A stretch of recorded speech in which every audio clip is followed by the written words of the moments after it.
The Generation 5 Pokémon games are pretty interesting to look at in hindsight.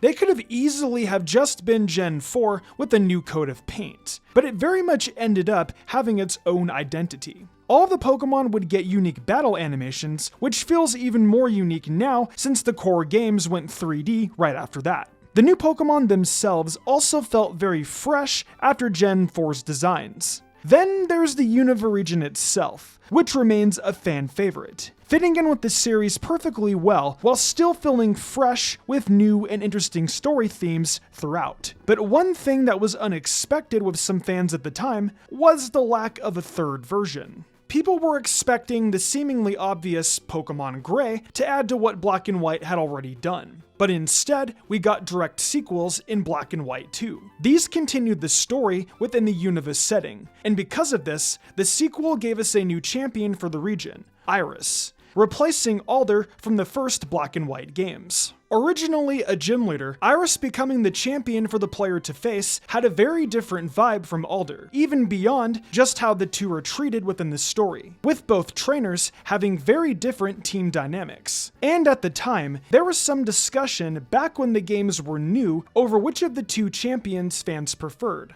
And there, despite some circumstances within the game, there was the question of who was truly stronger, Iris or Alder. So, before we take a look at which Unova champ is stronger, I want to say thank you to our sponsor today. Audible is once again giving me the pleasure of promoting their tremendous product. Audible, just in case you didn't know, is a service provided by Amazon, which has spent many years now becoming the top option in audiobooks and spoken word content. From recently released books to absolute classics, their service offers something for everyone, with a pair of ears and a desire to learn and be entertained. Though if it's original content like podcasts that you're truly into, well, Audible has you covered there. There are thousands of different podcasts available, covering dozens of topics. Truly a never-ending treasure trove of content. I'd be remiss not to mention their tremendous Words Plus Music series as well, which I'd highly recommend looking into. There is tons of new stuff in there. If you're a fan of the finer things in life, then I've got to suggest to you Goofus and Gallant from Highlights, a podcast series featuring everyone's favorite identical twins. My editor grew up on Highlights magazine and suggested this one to me, and I find it to be cute, heartwarming, and pretty funny at times.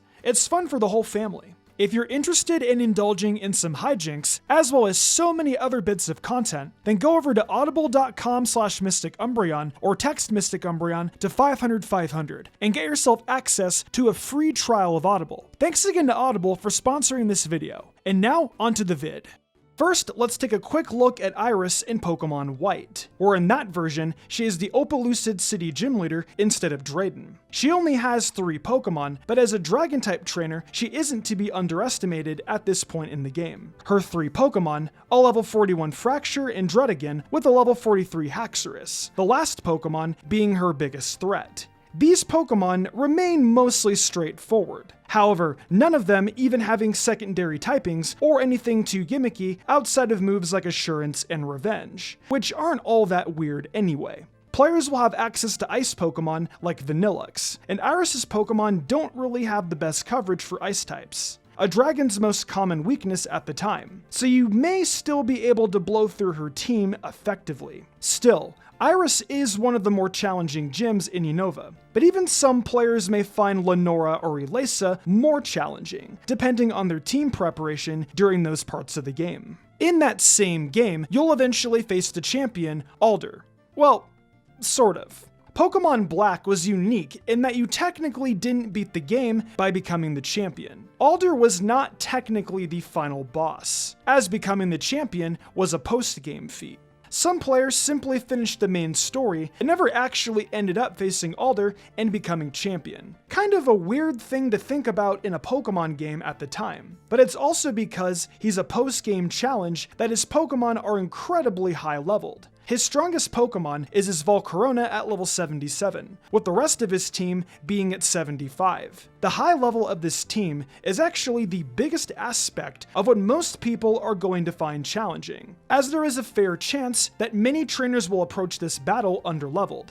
So in a way, Alder can be challenging in a similar way to Champion Blue in the original Gen 1 games, where you could even more easily be underleveled if you never grinded or skipped several of the possible trainer battles. I don't think I should factor in the level of this Pokemon too much when comparing him to Iris from a lore standpoint, as his high level is clearly an attempt to keep the game challenging and catch up with the inevitable power creep that would come.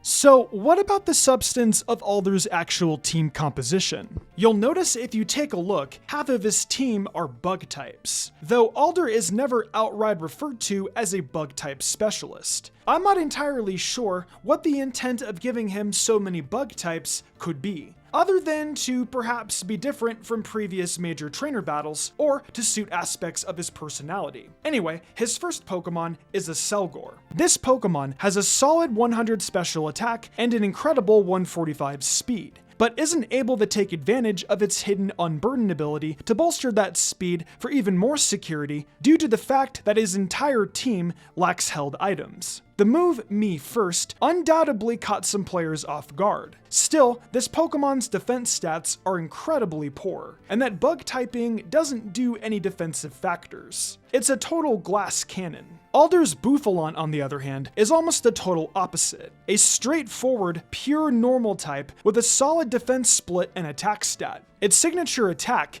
Head Charge, will give any Pokemon with poor bulk a lot of trouble. On top of that, Alder's Bouffalant has great coverage, with Stone Edge, Earthquake, and Megahorn. Unfortunately, unlike Tauros, it's a very slow Pokemon, but still is probably the most underrated member of his team. Like Iris, Alder also has a Druddigon, and sadly, the one dragon type he has just has to be one of the few with less than 500 total base stats. It once again has a good defense split and high attack, and we're one generation off from fairy types, so you have less options to defend against its scary outrage, on top of also having superpower to handle ice types. This guy is going to go down swinging, so you still shouldn't be fooled by its less than expected overall stats. But still, it's interesting to imagine what it would be like if he had a pseudo-legendary in its place. Somehow, the Pokemon on Alder's team with the highest stat total so far is Vanillux. It's a pretty underestimated Pokemon, but it's still a pretty stereotypical ice type. And it's a very common sentiment that Bug and Ice are the two worst typings to have attached to your Pokemon, despite some with those typings doing fairly well. Without any items and a very standard moveset, there's not much else to say here. Next, there's Alter's Excavalier, which is a really interesting Pokemon,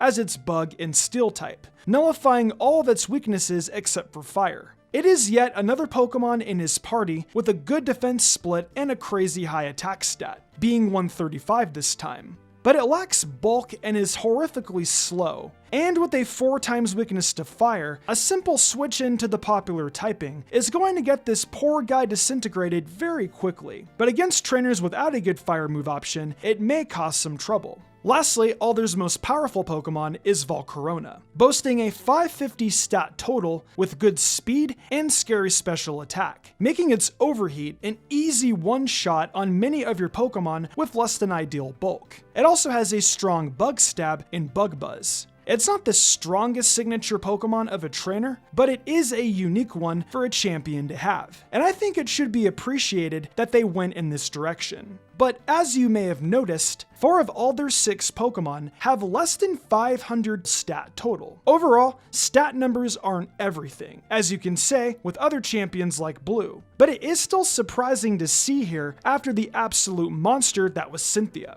But again, he isn't the final boss of the main game. He functions as a post-game battle, and it seems that it was used as an opportunity to craft a different type of team from what the last generation had done with its champion. Plus, it also shows that Alder is quite skilled and respected as a trainer, despite having a team that is a bit tame on the surface. Iris, on the other hand, as the champion in Black and White 2, doesn't have a team that one would call humble like Alder's. She only has 1 Pokemon with under 500 base stat total, and that's, ironically, her own returning Druddigon. In fact, her first Pokemon is the pseudo-legendary Hydreigon. It has the all-around strong stat distribution you would expect, And this is a good time to point out that as the champion, Iris's entire team has some pretty good coverage on top of strong stab moves. Hydreigon, for example, has Dragon Pulse, Charge Beam, Flamethrower, and Surf. You have to think twice about how you're going to approach your team, since they can flip the script on you so easily.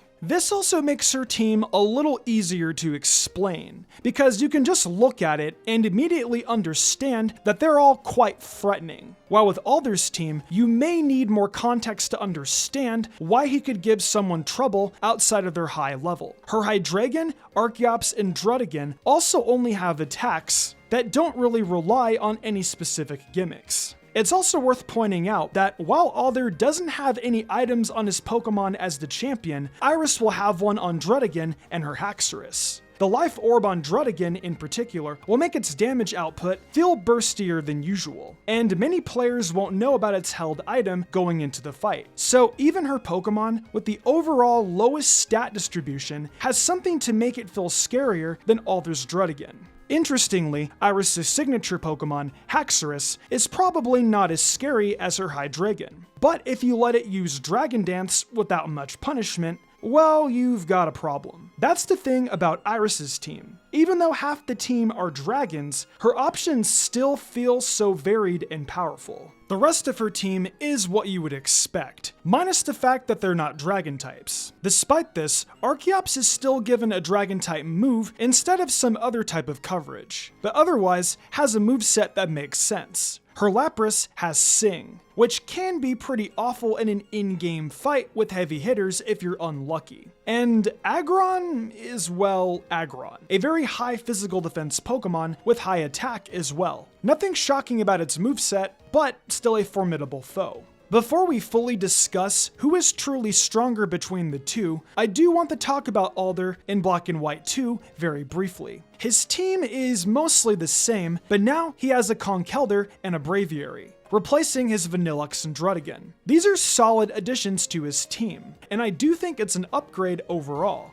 But I don't think it makes too major of a difference when making a direct comparison to Iris, because in the end, I have to say that Iris is the strongest trainer, at least in the sequel. In the original, Alder is obviously stronger, but by Black and White 2, Iris canonically defeats Alder to become the champion. But even ignoring that bit of information, I think her team is just better. And some of you watching may have decided that before even watching, or really thinking about it, as Alder's team is easy to look at and underestimate. But as detailed earlier, it's more efficient than some fans may think it is. That being said, Iris's team is clearly designed with the idea of being the final battle of the main story in mind, while Alder's feels like it's going for something different, and not trying to straight up outdo the N and Ghetsis battle as far as his roster goes. But still, in the end, Iris's team will make you think more about which Pokemon to use than Alder's, and also generally hits a lot harder.